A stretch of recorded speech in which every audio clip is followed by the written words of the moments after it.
Olá, bom dia, meus colegas. Estamos aqui, sexta-feira, hoje, duas aulas, dia 17 de julho, e a nossa aula desses últimos dias aí que antecede a nossa prova é a nossa velha revisão. Então, vamos novamente para o livro, está aí já a página do livro no visor de vocês. Estou com o meu livro aqui também. Então, vamos abrir o livro aí na página 111. A gente viu na aula passada, a página 110, a questão do crescimento, né, da população, né, aí fazendo esse retrospecto aí, os países selecionados, vimos aí Luxemburgo, Noruega, Holanda, Suécia, França, e com exceção de Portugal, todos os outros países aí do leste europeu, e a gente viu aí que o crescimento demográfico da população aí, já uma projeção desse nosso ano aqui de 2020 até 2025, esse ano, que os países da Europa Ocidental têm um crescimento muito baixo e os países aí do leste europeu já com crescimento negativo, ou seja, a perspectiva de não crescer o contingente populacional. E dando sequência aí na nossa aula, nós temos, na nossa revisão, nós temos aí a página 111, que a gente já trabalhou e a gente vai rever a questão aí das políticas sociais e demográficas. A gente vê aqui na imagem característico dos países da Europa, principalmente a Europa Ocidental, uma praça aí, ou um parque com um número muito grande de idosos, não se vê pessoas jovens, não se vê crianças. Nós temos aí um aglomerado de idosos. Podemos dizer que essas pessoas são da terceira idade. No país que eles vivem, estão já aposentados. Não é muito diferente aqui do Brasil, apesar das políticas estarem mudando. Então, por que o contingente populacional de idosos, com 65, 70, 80 anos de idade, é muito grande nesse país? Porque a taxa de mortalidade, ou melhor, a expectativa de vida da população europeia, ela é elevada. Então, são países desenvolvidos, países com o índice de desenvolvimento humano elevado, o grau de escolaridade elevado, o atendimento à saúde, a rede de saúde desses países são muito bem equipadas, preparadas, e as pessoas com escolaridade têm consciência do que é que pode fazer, do que é que não pode fazer, que os excessos aí, eles são prejudiciais à saúde. Então, as pessoas têm essa característica de ter uma expectativa de vida elevada. Então, o topo da pirâmide, da faixa da pirâmide etária desses países, lá no topo, já para a parte de 70, 75, 80, 85, até 90 anos de idade, a população é muito grande. Então, as pessoas vivem mais, porque tem boa alimentação, tem boa saúde, tem boa educação, tem boa assistência hospitalar, assistência médica, tem uma excelente qualidade de vida, e isso faz com que as pessoas vivam mais, não são acometidas de doenças graves nos seus 50, 60 anos de idade, então elas evoluem mais na idade e vão falecer aí já na faixa dos seus 70, 75 de morte natural. É claro que outros motivos aí que acontecem, as pessoas morrem mais cedo. Como, por exemplo, agora, na nossa excepcionalidade do caso aí da Covid-19, do coronavírus, as pessoas estão morrendo mais cedo. Então, inclusive, a Europa foi o ápice aí, foi o epicentro da pandemia. Hoje, infelizmente, o Brasil e os Estados Unidos que estão nessa situação. Então, morreu muita gente, mas fora essa excepcionalidade, as pessoas morrem já muito velhas. E a outra questão aí da população é o contingente muito baixo de crianças de 0 a 5 anos de idade, de 5 a 10 anos de idade, de 10 a 15 anos de idade. Por que isso? Porque, desculpem, a taxa de natalidade é muito baixa. Né? A qualidade de vida, o grau de escolaridade, o grau de conscientização, o planejamento familiar, a inserção da mulher no mercado de trabalho, tudo isso faz com que o índice de natalidade seja muito baixo. Então, a base da pirâmide ela é estreita comparada aí com a pirâmide etária dos países desenvolvidos e o topo ele é mais largo do que o dos países subdesenvolvidos. Então, a gente tem essa característica aí da população. Ou seja, países desenvolvidos, expectativa de vida bastante elevada, né? A longevidade e a taxa de natalidade muito baixa, ok? Diferentemente dos países do terceiro mundo. Nós temos a leitura aí que explica tudo, estamos fazendo essa revisão que me parece que vem uma questão aí na prova abordando esse tema, da questão da taxa de natalidade e o índice de expectativa de vida, da longevidade. Tá ok, meus colegas? Então, vamos dar uma atenção aí nisso. Depois a gente vai fazer, eu vou fazer uma leitura, né, da prova, assim como todos os colegas estão fazendo. Qualquer dúvida na hora de estar fazendo a prova, a gente tira aí. Aqui embaixo tem duas questões aqui, que inclusive as respostas estão aí também. O que é que diz aqui? Quais são as mudanças que ocorrem nos países europeus em relação à faixa etária da população? Já falando, a faixa etária de 0 a 5, de 5 a 10 anos de idade, e a faixa etária de 70 a 75 anos de idade, de 75 a 80 anos de idade. A população de idosos vem crescendo e a população de adolescente vem diminuindo, a população infantil vem diminuindo devido à baixa taxa de natalidade. Então, aqui diz quais são as medidas adotadas pelos governos europeus para conter os gastos com a aposentadoria diante do envelhecimento populacional. Então, nós temos aí também, temos aí, estão estimulando o nascimento, estimulando a taxa de natalidade e, com relação aos idosos, eles estão ampliando o limite de idade para aposentadoria, né? Quanto mais aposentados, maior é o déficit público aí com gasto previdenciário. Tá? Então, eles estão fazendo o que aqui no Brasil já estão fazendo também. Tá ok? Então, nós temos esse conteúdo aí, que é bom vocês darem uma analisada bacana aí, como a gente está alertando na nossa revisão. Tá ok? Aqui nós temos a questão dos povos e cultura. Nós trabalhamos isso, mas eu já deixo claro para vocês que parece que não tem questão envolvendo aí. Mas a gente sabe, são vários povos e a gente não está aqui para ficar decorando. Isso é a título de conhecimento das questões europeias aí. As questões sociais que vão surgir é por conta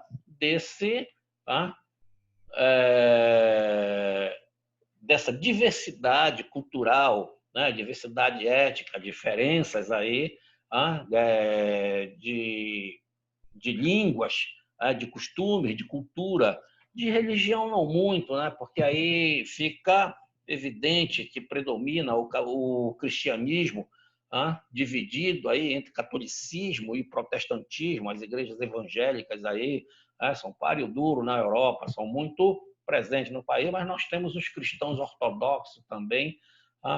Então, a título de conhecimento, a gente tem um mapa e aqui nós temos todas as línguas e temos todos os povos aí aqui no texto, na contextualização. Tá ok? Vamos lá, se adiantando para o que é mais importante do que vem na prova aqui.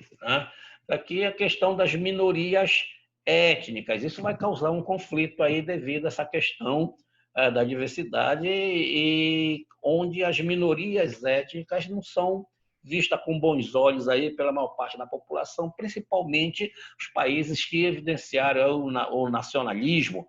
Tá? Então, por exemplo, o povo judeu, Nós temos aí o povo checheno, nós temos também os eslavos, os eslavos já é uma maioria, nós temos aí o povo basco, nós temos o povo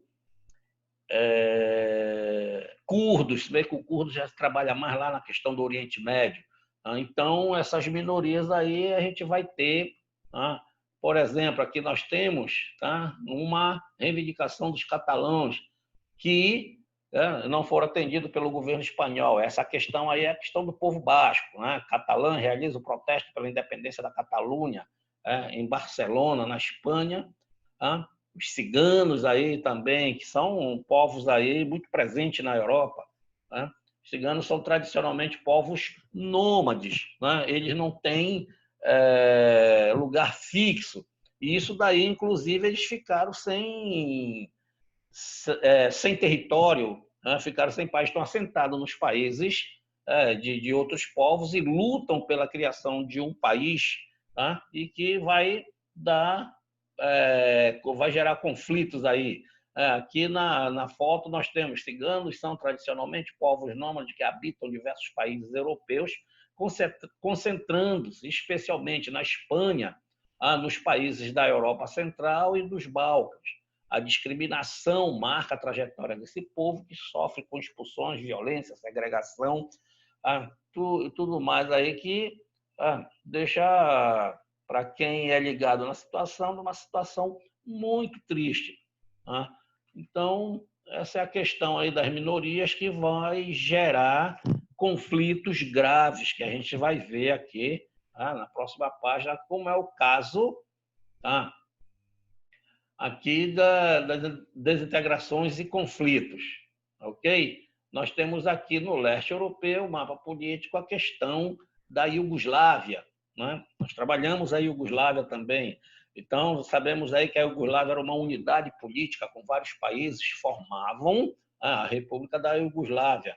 Ora, a Iugoslávia teve uma importância muito grande aí no período da bipolarização, porque ela se proclamou socialista, não foi empurrado goela abaixo, sim, ela quis adotar o socialismo. Acontece que com a queda do socialismo no leste europeu, também a Iugoslávia, os países da Iugoslávia também não queriam mais ficar socialistas. E a Sérvia, que comandava essa unidade política aí da Iugoslávia, não permitiu a independência de alguns países. Então, o conflito correu no centro. Então, nós temos aí a questão aqui da Sérvia, da Iugoslávia, mas aqui o que a gente está vendo primeiro é a desintegração da União Soviética, que vai pegar a Iugoslávia, como a gente está vendo aqui, um paísinho aí de grande dimensão que engloba aí várias repúblicas. Depois, com o desmembramento da União Soviética, a Iugoslávia se desmembra também. Aqui nós já temos a Eslovênia, temos a Croácia, a Bósnia e Herzegovina, Montenegro, Macedônia, temos a Sérvia. Todos esses países aqui se também proclamaram sua independência com relação à Iugoslávia e o conflito correu no centro aí, isso na última década do século passado, do século XX. Então, nós temos aí de 90, 91, com a desintegração da União Soviética, tivemos a desintegração também da Iugoslávia, que foi conflito aí gerado pelo fim do período bipolar. Então, dê uma olhada aí que vai cair os conflitos aí, ok?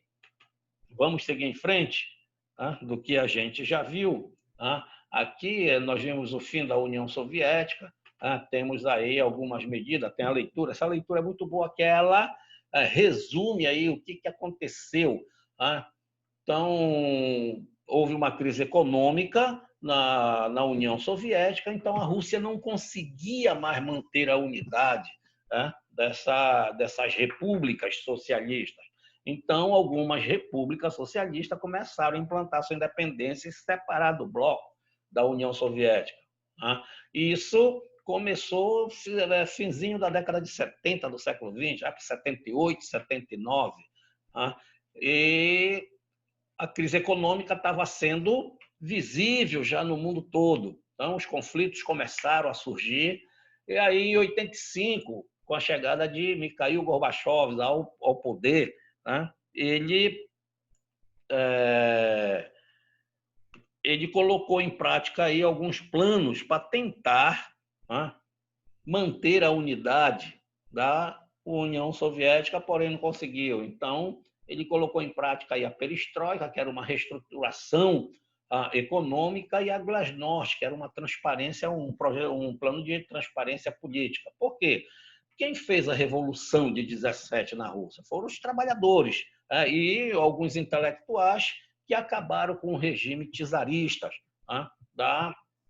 do Império Russo, né? Os imperadores e tudo. Então, ali eles implantaram o socialismo, que infelizmente se desvirtuou e começou também a apresentar aí questão de diferença entre classes sociais, e que justamente o povo já começou a desgostar disso. Então, em 85, quando Mikhail Gorbachev assumiu como secretário-geral da União Soviética, ele colocou em prática aí uma reestruturação econômica para salvar a economia dos países da União Soviética, e também colocou em prática a Glasnost, que era um projeto aí, um programa de transparência política, ou seja, mostrar para o povo que o governo estava trabalhando para o povo, mas não adiantou. Isso não deu certo, houve muitos conflitos aí gerados, tentativa de golpe, inclusive, e em 90 a 91, chega-se ao fim a União Soviética. Com o fim da União Soviética, a gente já viu lá atrás a questão da Iugoslávia, conflito, né? E aqui no mapa a gente tem as repúblicas autônomas da Rússia, né? Então, tudo isso aqui são repúblicas autônomas, mas são dependentes, apesar de ter autonomia política, econômica, e eles fazem parte da Rússia. Então, são todos esses aqui. Alguns desses vão aparecer aí no cenário internacional devido aos conflitos muito graves que vão ocorrer com relação à Rússia. E quando se trata de Rússia, é claro, o mundo ocidental, os Estados Unidos, ele dá uma esplanada aí bacana nos noticiários, sempre jogando a Rússia lá para baixo. Ainda tem, apesar de não ter mais o conflito capitalismo-socialismo, mas ainda tem aí a questão econômica, que os Estados Unidos sempre quis manter a hegemonia econômica e política do planeta, da nossa geopolítica. Tá ok? Aqui na página, essa página 116, nós temos aqui a questão, o conflito da Chechênia. A Chechênia também é uma república autônoma da Rússia, tem lá no mapa lá atrás, é só vocês darem uma analisada aí. O que é que aconteceu? Qual é a questão da Chechênia? Ora, na década de 90, com o fim da União Soviética, a Chechênia aproveitou o embalo para tentar também sair das garras da Rússia, proclamar sua independência em relação à Rússia. Era uma república autônoma, uma província autônoma da Rússia, mas não queria deixar de ser província e passar a ser o país. Até porque a maioria da população chechena é de origem muçulmana. Então, é diferente dos cristãos ortodoxos que predominam a Rússia. Então, aí eles queriam a separação, e é claro que a Rússia não vai deixar, porque estão no Báltico, a região ali ela é estratégica economicamente, principalmente para a produção e transporte de petróleo e gás natural. Então, a Rússia abafou essa tentativa separatista da Chechênia. Conflito comeu no meio, tivemos morte aí, tivemos alguns atentados terroristas por parte dos rebeldes chechenos que queriam, os rebeldes separatistas chechenos que queriam a independência da Chechênia. Então, aqui tem a leitura, preste atenção nessa leitura, façam pesquisas aí, que me parece, que um passarinho me contou que talvez Tem conflitos aí, tem muitos conflitos. Então, se a Chechênia é um conflito e está em destaque aqui na página 116, é isso? 116, uma página inteira para a Chechênia, então é porque tem essa importância aí. Manifestação em Grozny, capital da Chechênia, realizada em 2016, recentemente, apoiando o seu líder local, aí que eu não vou me arriscar a fazer essa leitura, mas é Ramzan Kadyrov, aliado do governo russo de Vladimir Putin. Então, nós temos aí essa questão do Chechênia, ela está em evidência até os nossos dias. Vamos ver mais aí o que é que a gente tem. Região do Cáucaso aqui, nós temos aqui a Geórgia, temos a Armênia, o Azerbaijão, nós temos aqui Karabaiak, nós temos aqui a Abkhazia, temos a Odisseia do Sul. Tem a do Sul, é claro que o que resta é a Odisseia, seria a Odisseia do Norte. Também já tentou fazer o processo separatista aí em relação à Rússia. Então, temos aqui em verde, são regiões aí independentistas, georgiana. Então, a Geórgia que já tentou separar. Temos aqui em Listrado, região autonomista georgiana, são autônomas ainda ligadas à Rússia. Então, dei também aí uma lida aqui na questão da Geórgia, questão da Chechênia, a questão da Iugoslávia também, que aparece aí nas paradas. E lá na Europa Ocidental, nós temos aqui a próxima página, uma página inteira falando da Iugoslávia. Vamos dar uma leitura aqui, rever. Já fizemos os comentários, está aqui, de 45 até 91, final da Segunda Guerra Mundial, quando o general Tito conseguiu combater as tropas nazistas e ganhou, saiu vitorioso, independente, sem precisar de ajuda dos Estados Unidos e da Rússia, da União Soviética. Então, aí ele ficou com a bola cheia. Então, ele conseguiu essa unidade, mas já na década de 80, ele morreu.